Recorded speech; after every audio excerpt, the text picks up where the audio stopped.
and welcome. I'm Ijoma Onyato. Tonight, federal lawmakers resume from prolonged recess, even as National Assembly legislative aid protests non-payment of wages. A look at issues and activities that transpired at the National Assembly while the recess lasted. Leaders of Pan-Yoruba social political group Afenifere meet with former President Olusegun Obasanjo behind closed doors. And South Africa's Finance Minister Lala Nene resigns over links with Gupta family in corruption scandal. On business news tonight, International Monetary Fund cuts its global growth expectation to 3.7%, citing trade tensions between the United States and its trading partners. And on sports news tonight, Super Eagles begin preparations in Uyu ahead of Saturday's 2019 AFCON qualifier against Libya. Hello, and from Abuja, President Muhammadu Buhari offers assurance that no part of Nigeria will be ignored under his watch.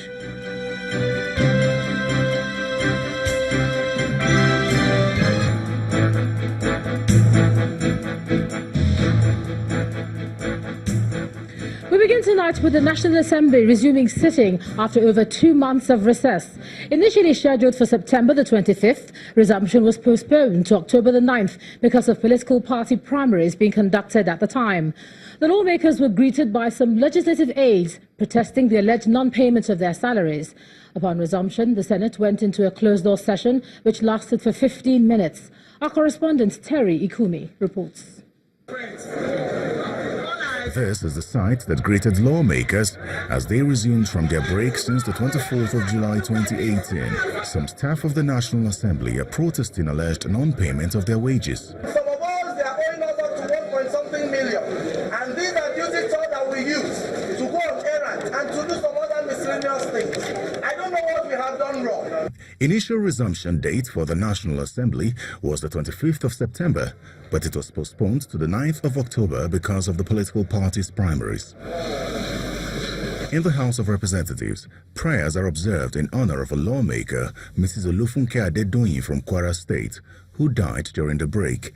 And as is customary with the National Assembly, plenary is adjourned. B. Domesticates the relevant provisions. In the Senate chamber, the Senate President reads a backlog of letters from President Muhammadu Buhari, which included his decline of assent to some bills. Letter from Mr. President received on the 3rd of September 2018. Presidential decision to decline assent to the Electoral Amendment Bill 2018. Letter from Mr. President received 3rd September 2018. Presidential decision to decline assent to the Chartered Institute of Entrepreneurship Establishment Bill 2018. We set up the technical committee to study what happened. Why were those bills not signed? We may see trends, we may see some things that may not even be too serious, but maybe we have not taken too much time to deal with them. Those in favor say aye. Those against say nay. The Red Chamber also observes a minute's silence for the late lawmaker Olufunke Adedoyin in adjourned sitting. On this sad note, I hereby adjourn the Senate till Wednesday, 10th October 2018, 10 a.m. prompt. Now that it appears that both chambers of the House are headed by the opposition PDP, will the issue of impeachment dominate proceedings? I'm sure the House is very calm and it's going to be more calmer like ever before. All those insinuations people are expecting won't take place. Well, what I mean is that the solutions the public are having that by the time we come back, there's going to be, wildfire and problems and all that. But it's calm. Everybody's cool. If we rock the boat in terms of leadership change today, now, what time do we have to consider the budget of INEC for next year election? What time do we have to consider issues that are in the budget? Also, now that the primaries are over, are the federal lawmakers ready to put behind them their political differences and focus on burning issues of national interest? Whether it's the Electoral Act, whether it's the funding for INEC, will ensure that the appropriate funding levels are approved for INEC and the Electoral Act is passed in no time, even if it means doing it within a day. We are committed to doing it. The committee has finished work on the two, that is the budget of INEC and the Electoral Act amendment. We are now ready to submit and the House is going to deliberate. The coming days in the National Assembly will be interesting as Nigerians will be looking looking to see what kind of issues will dominate proceedings in Parliament. Terry Ikumi, Channels Television News. Now, federal lawmakers have resumed their annual recess, which commenced on July the 24th. But during their absence, several issues came up. From the National Assembly being locked down by the Department of State Security to the meetings with officials of the Independent National Electoral Commission over the budget for the 2019 elections. Our correspondent, Lanre Lasisi, looks at these issues. It was a day of realignment. In the House of Representatives, 37 lawmakers announced their move from the ruling All Progressive Congress to other political parties, while several senators took a similar step. It was under this atmosphere that the National Assembly adjourned plenary on the 24th of July. They adjourned without considering an earlier request by President Muhammadu Buhari for a supplementary 2018 budget to finance the 2019 general elections. A few days later, the Senate President, Bukola Saraki, also announced that he has taken leave of the ruling party to join the People's Democratic Party. This led to the demand by the ruling party that he must resign as Senate President or be impeached. They also demanded that the National Assembly reconvene to address the matter of the supplementary budget. You do not collect a crown that belongs to a family and you wore it on behalf of the family.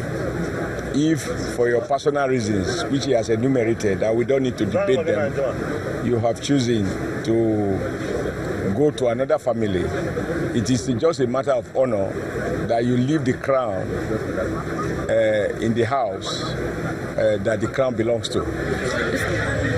These demands and the cloud it generated grew to a climax that erupted when armed operatives of the Department of State Services locked down the National Assembly.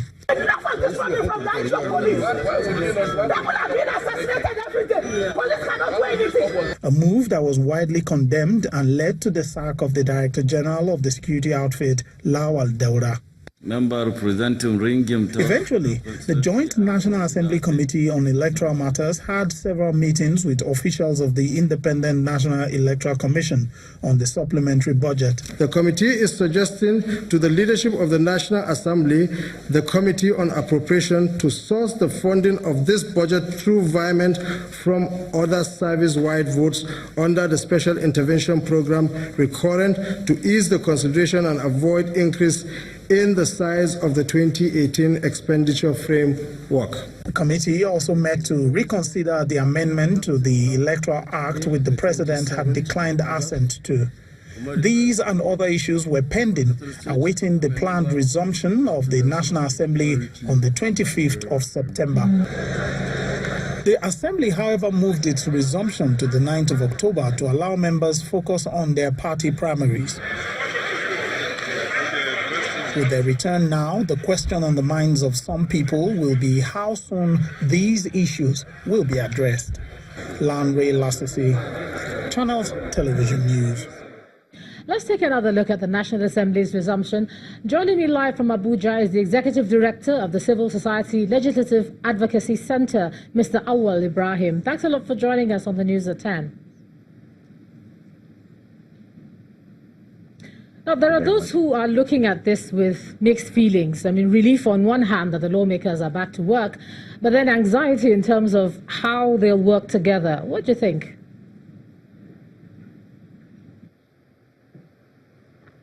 Well, it's very clear that a lot of Nigerians are worried and concerned with, the outbursts that, had happened before the resumption of the National Assembly, particularly from the ruling party, and given the fact that we already have a serious deficit in the governance, a lot of legislative issues that should have given attention and priority. Politics has not been able to allow those things to happen. So Nigerians are really concerned that if the National Assembly resumes, and those issues that might ignite, unnecessary tension to, leading, abandoning the legislative action, which is more urgent now, given the fact that the 2019, election budget is still pending. It has not been concluded. Some important, bill that will help to, improve the governance in this country, especially from the economy perspective, talking about petroleum industry governing bill, which has not been, assented by the president, and quite a number of issues that require legislative action and cooperation with both legislature and the executive. We don't have that kind of luxury time to engage in any destructive politics from both the National Assembly members or from the executive arm of government or even from the ruling party leadership. So it is important that the ruling party, the National Assembly members, the opposition party members, they should understand that Nigeria first come.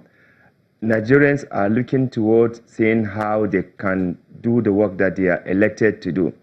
If the National Assembly members who have limited time now to look at many pending issues, if they did not concentrate to do that, many Nigerians will be really disappointed. Yeah, but Mr. And Watt, if the ruling party did not stop its fire of trying to remove possibly the leadership of the National Assembly, I think Nigerians will also not forgive them because they have disrupted the legislative activities. Yeah, but let me just ask. I mean, you've said that they should put sentiments aside, politics aside, and try to concentrate. Today was relatively peaceful. I mean, at least at plenary. But how do you think it's going to pan out in the coming days? Remember that some of the principal officers have now switched sides, and that action itself caused a lot of tension. So yes, they should concentrate, but how possible is that? Well, we have been talking to them, and some of them are very reasonable, and they also know that many Nigerians and even international community are watching them.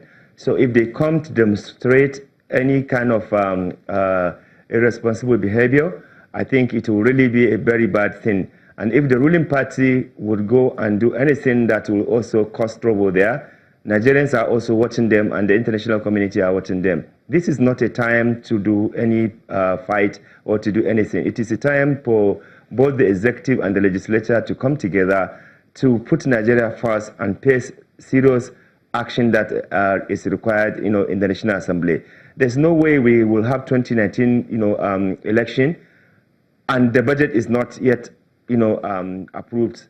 There's no way, issue that the government say they want to do in terms of revitalizing the economy, and PIB is one of the major, piece of legislation that will have helped to do that, and also cut corruption, and it's not yet been done. Yeah, there's no way Nigerians will understand this game that, both the principal officers and the ruling party want to do. Can I just ask you, yes, I hear what you say about, the INEC budget not being passed at this critical time. But when that question was put to some of the lawmakers, they said it's something that can be passed, really speedily. But that is, one of the bigger worries is not the speed with which it's passed, but then the implementation afterwards. Do you see that affecting the elections going forward quickly? Well, I think I want to believe that many legislators, they have been talked to, and even from the executive arm of government, they have been talked to, and I think, quite a number of them are willing to face the work and forget about these politics and come back to governance, because governance is suffering, and we cannot afford to do this. National Assembly need to leave a good legacy. The current executive need to leave a good legacy. And if they do this disruptive politics in the last lap of their tenure, I then think Nigerians will really appreciate what they are trying to do. So I want to believe that there are quite a number of gentlemen and gentlewomen in the National Assembly who will want to focus on governance now, who will want to focus on legislative work, and be able to see that we put Nigeria as our major priority rather than, personal interest trying to occupy political position. Nigerian legislators are not elected for them to be principal officers. They are elected to come and perform their legislative responsibility, lawmaking, representation, constituency outreach, and and if they don't do this, there's no justification, from anywhere to justify the reason why they will abandon the work that they're doing. Likewise, to the executive, they have no reason why they must undermine or control or disrespect any arm of government. Democracy says that, you know, both three arms of government must be given autonomy. They must operate respectively and do their work. Otherwise, if you don't do that, Nigerians are the ones that are victim of this game that they are playing. All right, the Executive Director of the CSLAC, Mr. Awal Ibrahim, thanks a lot for sharing your thoughts on the news at 10 tonight. And in part 2, after the break, Ekiti State Governor Ayodele Fayose sues the FCC for allegedly placing him on watch list and ordering his arrest if he attempts to travel out of the country. That's in a moment. Please stay with us.